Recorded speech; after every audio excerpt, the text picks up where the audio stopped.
अस्सलामुअलैकुम students. I hope कि आप सब खैरियत से होंगे और सबने जीटीपीज़ के क्वेश्चन भी सॉल्व कर लिए होंगे और जिनके रह गए हैं वो भी कर लें जल्दी से, जिनकी लास्ट डेट है आज। और ये वीडियो जो है ये लास्ट डेट की वजह से ही बन रही है, otherwise I am so much tired और बिल्कुल भी हिम्मत नहीं हो रही थी वीडियो बनाने की कोई भी। बट बहुत सी रिक्वेस्ट आ चुकी हैं PSY 516 का और लास्ट डेट है आज सबमिशन की, तो इसलिए आपको आइडिया दे दूँ कि आपने कैसे ये बनानी है।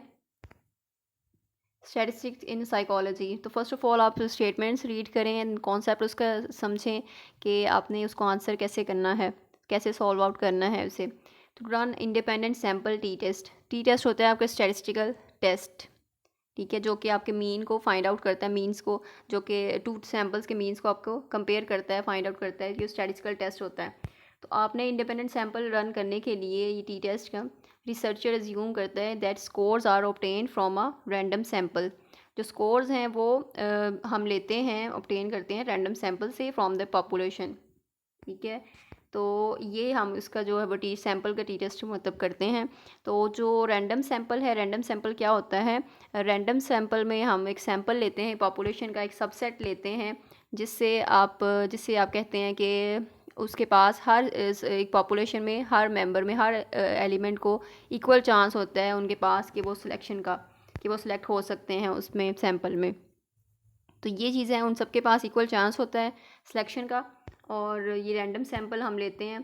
Keeping this assumption in mind justify why random sample is necessary. अब आपने बताना है कि रैंडम सैम्पल जो है वो क्यों ज़रूरी है, रैंडम सैम्पलिंग क्यों ज़रूरी है। तो आपका जो आंसर है वो लॉजिकल रीजन होने चाहिए, एग्जाम्पल्स के साथ आपने इसको प्रूव करना है। तो फर्स्ट ऑफ़ ऑल आपने रैंडम सैम्पलिंग के बारे में देखना है कि रैंडम सैम्पलिंग क्या होती है, उसकी डेफिनेशन, ठीक है। सिंपल रैंडम सैम्पलिंग ये सबसेट है पॉपुलेशन का। और जब आप रैंडम सैम्पलिंग करते हैं तो इट मीन्स कि आप एक स्टैटिस्टिकल जो आपने अप्लाई करना है उस पर टेस्ट, उसको आप जनरलाइज कर सकते हैं पूरी पॉपुलेशन पे, ठीक है। और सबसे बड़ा बेनिफिट यही है कि आप जनरलाइजेशन, यानी आप पूरी पॉपुलेशन की टेस्ट नहीं कर सकते पूरी पॉपुलेशन का, और उसको स्टैटिस्टिकल जो मेजर करना, स्टैटिस्टिकल टेस्ट अप्लाई करना वो भी बहुत ज़्यादा मुश्किल हो जाता है। तो इससे इजी है कि हम पॉपुलेशन का एक सबसेट ले लेते हैं, एक सैंपल ले लेते हैं और फिर हम उस सैंपल को टेस्ट देते हैं, टेस्ट करते हैं, स्टैटिस्टिकल एनालिसिस करते हैं, और तो फिर हमारे पास जो रिज़ल्ट्स आते हैं उसको हम जनरलाइज कर सकते हैं बाकी पॉपुलेशन पे। तो सिंपल रैंडम सैम्पलिंग यही है कि सिंपल रैंडम सैम्पलिंग में हम स्टैटिस्टिकल इन्फ्रेंस बनाते हैं अबाउट अ पॉपुलेशन, एंड ये हमें हेल्प करती है, इंटरनल वैलिडिटी से इंश्योर होती है, हाई इंटरनल वैलिडिटी होती है। तो रैंडमाइजेशन तो बेस्ट मेथड है कि रिड्यूस करे impact of potential confounding variables को भी रिड्यूस करने में हमें हेल्प आउट कर रहा है। तो ये सारे आपने रैंडम सैम्पलिंग के बेनिफिट्स बताने हैं और ये क्यों ज़रूरी है ये, इसीलिए। तो एक्सटर्नल वैलिडिटी, इसमें हम क्या करते हैं, सैम्पल साइज़ हमारे पास इनफ होता है और हाई एक्सटर्नल वैलिडिटी भी होती है, और it represents the characteristic of larger population. Internal validity जिसे कहते हैं आपके, अब कंफाउंडिंग वेरिएबल्स जो हैं वो कंट्रोल में हैं, और एक्सटर्नल वैलिडिटी हाई जो हो तो फिर क्या होता है कि आपके जो भी पॉपुलेशन है, जो लार्जर पॉपुलेशन है, वो उसको जो सैम्पल है वो उसको रिप्रेजेंट कर रहा है, या जो भी उसके रिजल्ट्स हैं वो उसको रिप्रेजेंट कर रहे हैं। तो ये है इंटरनल वैलिडिटी हाई, भी इसमें हाई इंटरनल वैलिडिटी है और हाई एक्सटर्नल वैलिडिटी भी है। फिर सिंपल रैंडम सैम्पलिंग में क्या होता है कि ये, या फिर रैंडम सैम्पलिंग कह लें तो ये की बात है, ये चैलेंजिंग है टू इम्प्लीमेंट इन प्रैक्टिस, यानी इस पर प्रैक्टिस करने के लिए। और इसमें आपके पास कंप्लीट लिस्ट होनी चाहिए एवरी मेंबर की ऑफ द पॉपुलेशन, और ये कुछ चैलेंजेस हैं। और यू कैन कॉन्टैक्ट और access each member of the population if they are selected. अच्छा, इसके अलावा आपने यही बताना है कि जनरलाइजेशन कर सकते हैं आप इजीली, और उसके अलावा आप सैंपल साइज़ जो है उसको आप देख सकते हैं अपने कितना सैंपल साइज़ रखना है। फिर रैंडमाइज सिलेक्शन होती है, तो रैंडमाइज सिलेक्शन से आप वो रिज़ल्ट फाइंड आउट करके उसको जनरलाइज कर देते हैं बाकी सारी पॉपुलेशन पे। तो ये स्टैटिस्टिकल जो है वो इन्फ्रेंस आप निकालते हैं उससे about the population.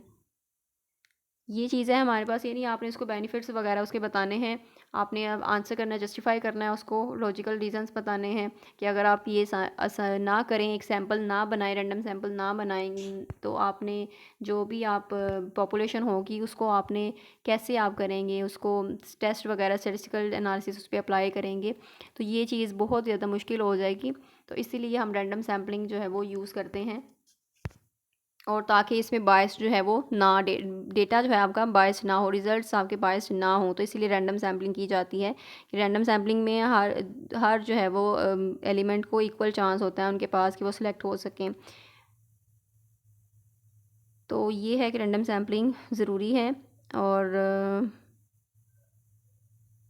Random sampling की कुछ टाइप्स हैं। यही रैंडम सैम्पलिंग में डेफिनेशन यही है कि आप इक्वल चांस है सबके पास। और लॉजिकल रीजंस एंड एग्जांपल्स में भी आपने यही बताना है कि आप जैसे कि आपके पास एक पॉपुलेशन है, पॉपुलेशन में एलिमेंट्स आपके पास कोई भी हो सकते हैं, आपके स्टूडेंट्स हैं सपोज़, ठीक है, एक कॉलेज है या कॉलेज या फिर एक सिटी में जितने भी कॉलेजेस हैं उनके स्टूडेंट्स हैं, तो ये सारी हमारी पॉपुलेशन है या हम कॉलेज स्टूडेंट्स कह लें। उसके बाद जो सबसेट आपने लेना है तो आपने कॉलेज उसको करना है, शॉर्ट करना है, ठीक है। यानी कॉलेज स्टूडेंट्स हैं तो वो आपकी कौन सी क्लास के स्टूडेंट्स हैं, एंड देन आप उसको मज़ीद जो है वो उसको स्पेसिफिक करते जाएंगे, तो वो आपकी जो सैम्पल है उसमें आप सिलेक्शन करते हैं, फिर रैंडम सिलेक्शन करते हैं आप किसी भी, यानी कि कॉलेज के आप नेम्स वगैरह ड्रॉ में रखें, या फिर नेम्स वगैरह कोई भी वो चीट्स पे लिख के नेम्स, और उसको फिर मिक्सअप करके एंड देन आप उसमें से कोई भी एक निकाल के, इस तरह मतलब आप निकाल के, तो बाकी जो जितने भी कॉलेज के नेम आएंगे या उन कॉलेजेस के रखने हैं या फिर आपने स्टूडेंट्स के रखने हैं इस तरह, या फिर आपने स्पेसिफिक जो कैटेगरी है जैसे कि फर्स्ट ईयर के स्टूडेंट्स हैं या सेकंड ईयर के स्टूडेंट्स हैं या उनको ऐड करना है आपने, तो इस तरह आप सैम्पल लेते हैं, एक रैंडम सैम्पलिंग जिसे कहते हैं। यानी कि रैंडमली आपने सेलेक्ट किया है, उसमें कोई आप बायस्ड जो है वो नहीं हो सकता, पॉपुलेशन सैम्पल जो है वो आपका बायस नहीं होगा, और इससे आपकी इंटरनल वैलिडिटी पे इफ़ेक्ट पड़ेगा और आपकी एक्सटर्नल वैलिडिटी वो भी हाई होगी। सो दैट्स वाई इसके बहुत से बेनिफिट्स हैं, तो यही आपने बेनिफिट्स लिखने हैं। आप नेट पे भी रिसर्च कीजिएगा और हैंडआउट्स को भी मस्ट रीड, एक बार जो है वो रीड आउट कर लें उसको भी, एंड आपको आइडिया हो जाएगा कि आप उसको कैसे मैनेज कर सकते हैं और कैसे आप इसमें अपने जो है वो वर्डिंग से अपनी टेक्स्ट जो है वो ऐड कर सकते हैं इसमें, और इसमें अमेंडमेंट कर सकते हैं आप अपनी मज़ीद। तो आपको कोई भी अंडरस्टैंडिंग अभी किसी चीज़ की ना हुई हो तो आप कमेंट सेक्शन में पूछ लें। और thank you so much for your support और joining us, and do share this video with other students. Thank you so much. अल्लाह हाफिज़।